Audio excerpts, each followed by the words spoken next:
आप सभी का स्वागत है आज की इस वीडियो में, जिसमें हम अपने पेशेंट्स की ट्रांसफॉर्मेशन जर्नीज दिखाएंगे।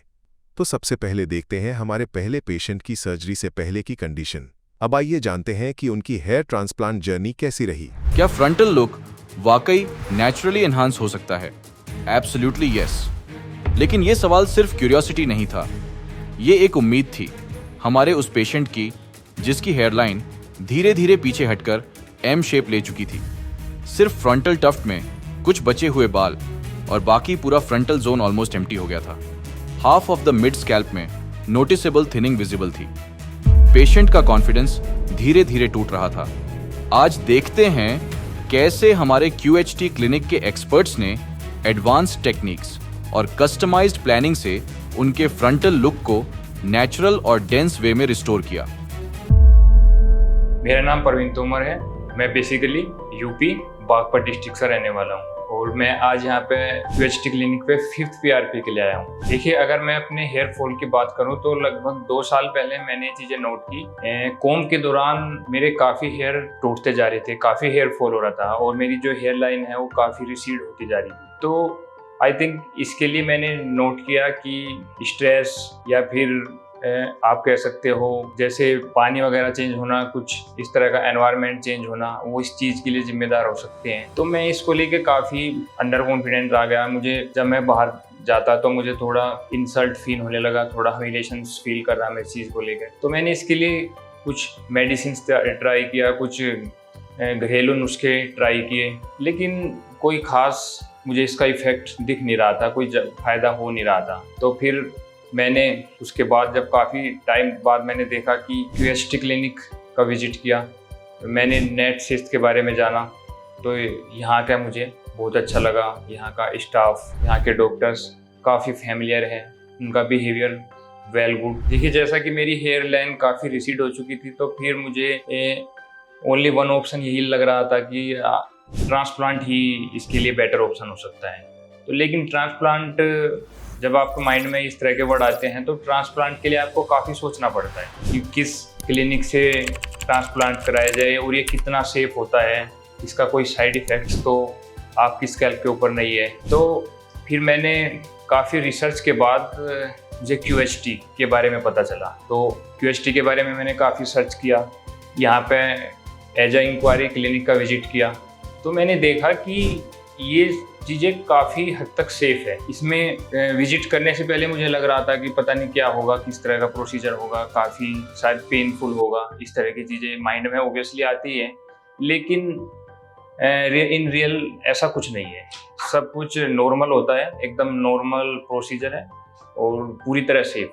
देखिए, अगर सर्जरी के दौरान मैं बात करूँ तो फर्स्ट डे का जो प्रोसीजर रहा है, सबसे पहले आपका डॉक्टर्स हेयर लाइन को डिसाइड करते हैं। पहले हेयरलाइन को श्योर किया जाता है, वो आपके अकॉर्डिंग ही होता है। जैसा लुक आप चाहते हो, बिल्कुल एकदम नेचुरल लुक, वही आपको लुक दिया जाएगा। And after that second day आपका आगे का प्रोसीजर होना है। तो उसमें डॉक्टर्स आपको बार बार पूछते रहते हैं कि भाई प्रोसीजर में कोई प्रॉब्लम तो नहीं हो रही, और यहाँ का स्टाफ आप काफ़ी हेल्पफुल है, आपको प्रत्येक स्टेप पे हेल्प करता रहता है। और मुझे नहीं लगता कि अगर कोई भी इस तरह ये हेयर ट्रांसप्लांट कराना चाहता है तो उसको ज़्यादा सोचने की ज़रूरत नहीं है, क्योंकि ये काफ़ी सेफ प्रोसीजर है। अगर आप लाइक दैट QHT को विजिट करते हो तो ये पूरी तरह सेफ है। यहाँ के डॉक्टर्स, यहाँ का स्टाफ काफ़ी टैलेंटेड और इस चीज़ को लेकर एक्सपर्ट है, तो आपको मुझे नहीं लगता कोई प्रॉब्लम होने वाली है। आफ्टर डेट देखिए, जब आपका प्रोसीजर्स, आपकी सर्जरी फिनिश हो चुकी होती है तो आपको कुछ प्रिकॉशंस लेने रहते हैं। जैसे कि स्टार्टिंग के 5 डेज तो काफ़ी क्रूशियल्स होते हैं। उसमें जैसा कि आपको क्या खाना है, कैसे आपका जो आप सोते हो तो आपका पोस्चर्स कैसा होना चाहिए, आपको सीधा सोना है, खाने में आपको स्पाइसी चीज़ों से परहेज रखना है, और आप कह सकते हो आप खट्टी चीज़ें नहीं खानी है। तो थोड़ा आप, लेकिन आफ्टर 5 डेज आप जो है अपना पहला हेड वॉश करते हो। तो हेड वॉश, जब आप फर्स्ट हेड वॉश लेते हो ट्रांसप्लांट के बाद, तो आपको ये प्रिकॉशंस ज़रूर लेनी पड़ती है कि जो आप शैम्पू अप्लाई कर रहे हो अपने स्कैल्प के ऊपर, वो बेबी शैम्पू हो, ज़्यादा केमिकल्स वाला ना हो, नॉर्मल हो, ज़्यादा आपको अपने स्कैल्प को रब नहीं करना है, इस तरह की चीज़ें। देखिए आफ्टर 5 to 7 डेज आप या कह सकते हो 50 आपकी हीलिंग स्टार्ट हो जाती है। जो आपका डोनर एरिया रहता है जहाँ से आपके ग्राफ्ट्स लिए गए हैं, जैसा कि मुझे 2500 ग्राफ्ट्स लगाए गए थे, तो आपका जो हीलिंग प्रोसीजर है ये लगभग 15 to 20 डेज या मैक्सिमम आप कह सकते हो 1 मंथ में आपको लगभग कंप्लीट हील हो जाता है पीछे वाला एरिया जो आपका डोनर एरिया रहता है। और आपका जो हेयर लाइन यानी जहाँ पे ग्राफ्ट को ट्रांसप्लांट किया गया, तो आपको 1 मंथ में आपको उसका रिजल्ट दिखना शुरू हो जाता है। हालांकि एक इसमें ये भी रहता है कि इसमें जो ग्राफ्ट आपको ट्रांसप्लांट किए जाते हैं, जो लगाए जाते हैं, उसमें एक ये रहता है कि वो कुछ एक शेडिंग फेज से उसको गुजरना रहता है। तो लगभग 15 डेज के बाद आपका शेडिंग फेज भी स्टार्ट होता है, लेकिन उसको देख कर ज़्यादा घबराना नहीं है, क्योंकि वो एक नॉर्मल प्रोसीजर है, वो इसी का ही आपकी सर्जरी का ही पार्ट होता है एक तरह से। तो लगभग आफ्टर 15 डेज से लेकर और लगभग 2 से ढाई महीने तक आपका शेडिंग फेज रहता है, और उसके बाद फिर से आपकी ग्रोथ आनी शुरू हो जाती है। देखिए, अगर मैं अपने पर्सनल एक्सपीरियंस आपको शेयर करूँ बिफोर सर्जरी और आफ्टर सर्जरी, मैंने क्या चीज़ें नोटिस की। सर्जरी से पहले जैसा कि मैंने आपको बताया, मेरी ये हेयर लाइन जो है काफ़ी रिसीड हो चुकी थी, तो तब मुझे बाहर जाने में या फिर कभी कभी आप देखते हो फ्रेंड्स कमेंट कर देते हैं, तो आपको कहीं ना कहीं ह्यूमिलिएशंस फील होता है, इंसल्ट फील होती है।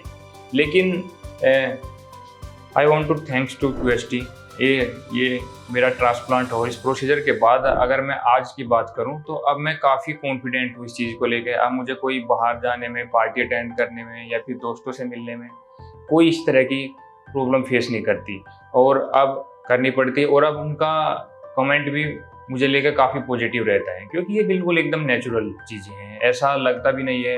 नॉर्मली आदमी पहचान भी नहीं पाते कि आपका ट्रांसप्लांट भी हुआ है। देखिए, मैं आज यहाँ पे अपनी 5th PRP के लिए आया हूँ। अगर मैं अपनी लास्ट फोर्थ PRP का एक्सपीरियंस आपसे शेयर करूं तो ये काफ़ी अच्छा रहा। मतलब ये नहीं है कि इसमें आपको ज़्यादा पेन होता है। क्या प्रोसीजर रहता है कि आपकी नस से कुछ ब्लड लेके उसमें से जो है फोटोप्लाज्मा या रिच प्लाज्मा को जो है अलग किया जाता है, और उसको फिर आपके स्कैल्प में इंजेक्ट किया जाता है। देखिए, जब आपको डॉक्टर्स ये PRP इंजेक्ट करते हैं आपके स्कैल्प के ऊपर, तो इसमें मामूली सा दर्द होता है जो एक नॉर्मल होता है, जिसको सहना कोई बड़ी बात नहीं है, एकदम नॉर्मल होता है। किसी के लिए भी वो ऐसा नहीं है कि भाई उसको सह नहीं सकते। और देखिए, अगर इसके बेनिफिट्स की बात करें तो इसके बेनिफिट्स तो आप देख सकते हो, ये आपकी जो ग्रोथ फैक्टर है उसको काफ़ी बूस्टअप कर देता है, और इसमें मुश्किल से आप कह सकते हो 15 to 20 मिनट्स का टाइम लगता है मुश्किल से ही। देखिए, अगर मैं ट्रांसप्लांट से पहले अपने फैमिली के व्यूज़ की बात करूं तो पेरेंट्स बोलते थे, मम्मी पापा बोलते थे कि आपकी इतनी ज़्यादा एज भी नहीं है और आपकी हेयर लाइन रिसीड हो रही है, तो आपके लुक पर इसका इफेक्ट पड़ता है, काफ़ी लुक इफेक्ट पड़ता है, आप समझ ही सकते हो। लेकिन जैसे ही मैंने ये प्रोसीजर कराया, मेरा ट्रांसप्लांट हुआ, तो हालांकि ट्रांसप्लांट के बाद कुछ 1-2 महीने तक देखो थोड़ा लगता है पेरेंट्स को कि जो वो शेडिंग फेज चल रहा था, हालांकि उसकी नॉलेज मुझे भी ज़्यादा नहीं थी कि आगे इसमें ये आपके जो ग्राफ्ट्स लगाए जाते हैं वो शेडिंग फेज में चले जाते हैं, यानी कि वो गिर जाते हैं। लगभग 80 to 90% वो नीचे आपके फॉल हो जाते हैं, गिर ही जाते हैं। लेकिन क्या होता है, जैसे कुछ आपका टाइम, ये नॉर्मल प्रक्रिया है, लेकिन कुछ समय बाद आपकी ग्रोथ फिर से आनी शुरू होती है, और एक लगभग। तो दोस्तों, ये रही मेरी हेयर ट्रांसप्लांट की जर्नी जो मैंने आपसे शेयर की। तो और मुझे काफ़ी अच्छा लग रहा है कि यहाँ पे QST का विजिट किया। तो मैं नेक्स्ट टाइम जब अपनी नेक्स्ट PRP के लिए आऊँगा तो फिर आपसे अपने एक्सपीरियंस शेयर करूँगा। Thank you.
अब आगे बढ़ते हैं और मिलते हैं हमारे अगले पेशेंट से। थोड़ा काम का प्रेशर और घर की जिम्मेदारियां थोड़ी, और थोड़ा फादर जेनेटिक्स भी की प्रॉब्लम है। मैंने कोई घरेलू उपाय नहीं यूज किया, और एक ऑयल मंगाया था मैंने, उससे भी कोई फ़र्क नहीं पड़ा। और मैंने ट्रांसप्लांट कराने का अपना मन बनाया, और आज मैं क्यूएसटी क्लिनिक में ट्रांसप्लांट कराने आया। उसके बाद से मैंने कैप पहनना स्टार्ट कर दिया था, और फ़ोटो भी कम खिंचाने बंद कर दिए थे, जैसे कि कॉन्फिडेंस लो हो गया था मेरा। और मैंने हेयर ट्रांसप्लांट कराने के लिए 2 महीने से सोच रखा है, और मेरे फ्रेंड ने मेरे को सजेशन दिया इस क्यूएसटी का। मेरा नाम आदित्य है, काशीपुर से आया हूँ। मेरा ये हेयर फॉल 1 ईयर से हो रहा है, और मैं फाइनली इसके सोल्यूशन के लिए क्यूएचटी हरिद्वार आया हूँ। मैं काशीपुर का रहने वाला हूँ। मेरी 2 साल पहले जॉब लगी थी राजस्थान में, तो थोड़ा राजस्थान गया, मेरे को 2 साल हो गए हैं, अभी 3 साल चल रहा है मेरे को। जब मैं शुरू में गया तो थोड़ा खारा पानी, इधर खाना पीना अलग था, शायद उसकी वजह से हेयर फॉल मेरा लॉस हुआ है। और थोड़ा काम का प्रेशर और घर की जिम्मेदारियां थोड़ी, और थोड़ा फादर जेनेटिक्स भी की प्रॉब्लम है। और मैंने कोई घरेलू उपाय नहीं यूज किया, और एक ऑयल मंगाया था मैंने, उससे भी कोई फ़र्क नहीं पड़ा। और मैंने ट्रांसप्लांट कराने का अपना मन बनाया, और आज मैं क्यूएसटी क्लिनिक में ट्रांसप्लांट कराने आया। उसके बाद से मैंने कैप पहनना स्टार्ट कर दिया था, और फ़ोटो भी कम खिंचाने बंद कर दिए थे, जैसे कि कॉन्फिडेंस लो हो गया था मेरा। और मैंने हेयर ट्रांसप्लांट कराने के लिए 2 महीने से सोच रखा है, और मेरे फ्रेंड ने मेरे को सजेशन दिया इस क्यूएसटी का क्लिनिक का ट्रांसप्लांट कराने के लिए। उन्होंने मेरे को वीडियो भी दिखाई थी अपनी कि, और मैंने उसका रिजल्ट भी देखा, काफ़ी अच्छा रिजल्ट आया इसका। और सेलिब्रेट और नॉर्मल लोगों की मैंने वीडियो देखी, काफ़ी अच्छा देखा, और मैंने कुछ रिसर्च भी की थी, काफ़ी अच्छा मेरे को मिला, तो मैं आज कराने आया हूँ। और मेरे फ्रेंड ने मेरे को कॉन्टैक्ट नंबर दिया, और मैंने व्हाट्सएप पे मैसेज किया, जिससे कि मेरे को ग्राफ्ट वगैरह डॉक्टर साहब ने किया। मेरे को 3000 ग्राफ्ट बताए गए। जब मैं यहाँ क्लिनिक में आया तो और 200 ग्राफ्ट और बढ़ाए गए मेरे, जो कि 3200 हो गए। फाइनली अब मेरा 3200 ग्राफ्ट लगना है, जो मेरे नेचुरल लुक के लिए अच्छा है। हाँ, ये मेरा पहली बार है जो मैं कोई सर्जरी करा रहा हूँ, और थोड़ा उसको लेके घबराहट है, और ये पता नहीं कि डॉक्टर क्या किस तरह सर्जरी करेंगे, और जो मेरे ग्राफ्ट हैं वो फाइनली लगेंगे और फिर आएंगे या नहीं, इसको लेकर थोड़ा कन्फ्यूजन है। कहीं मैं जा रहा हूँ अपनी सर्जरी कराने के लिए, और जो भी बीच बीच में प्रोसेस होगी वो मैं आपको दिखाता रहूँगा। तब तक के लिए जुड़े रहिए मेरी वीडियो से। Thank you क्यूएसटी।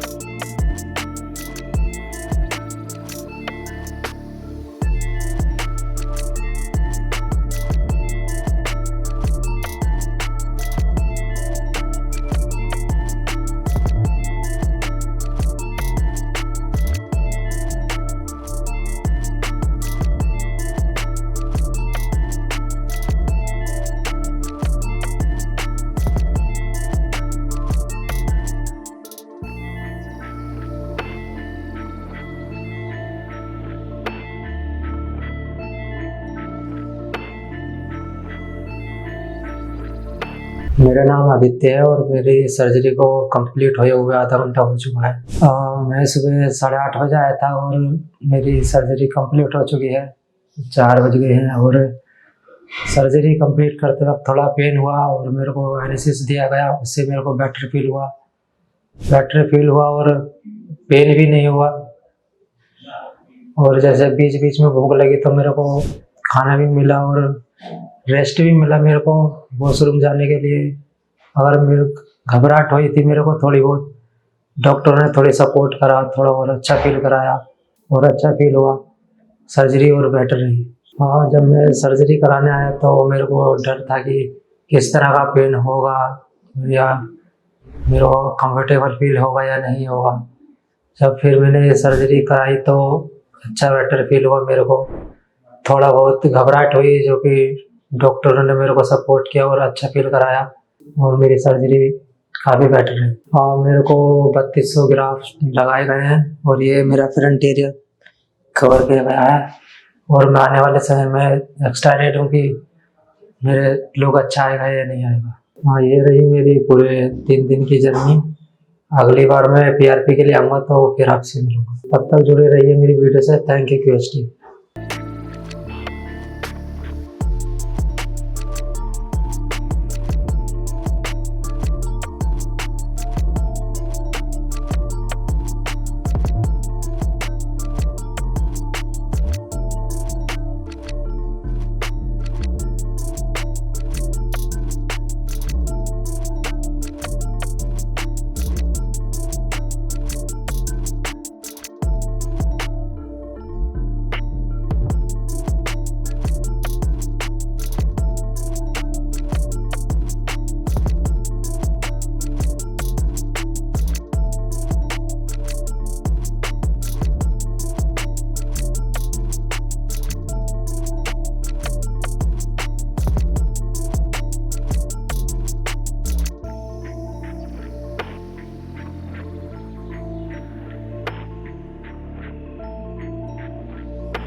हेलो फ्रेंड्स, अगर आपने अभी तक हमारे चैनल को सब्सक्राइब नहीं किया है तो प्लीज इस वीडियो को लाइक कीजिए, शेयर कीजिए और हमारे चैनल को सब्सक्राइब कीजिए। और ध्यान रहे बेल आइकन दबाना ना भूलें, जिससे हमारे हर वीडियो का अपडेट आपको समय समय पर मिलता रहेगा।